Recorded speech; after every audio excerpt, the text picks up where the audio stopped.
Hello everyone, in this video I'm going to show a step-by-step tutorial on how to create a personal account on XE Money Transfer. So first we're going to go to our browser, then search for XE Money Transfer.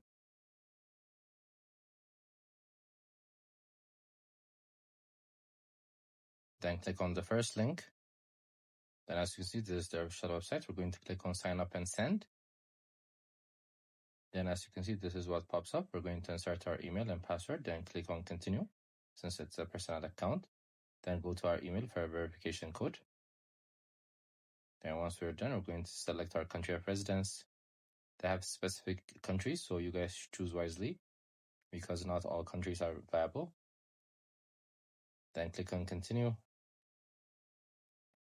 Then write your personal name, your phone number, and your date of birth.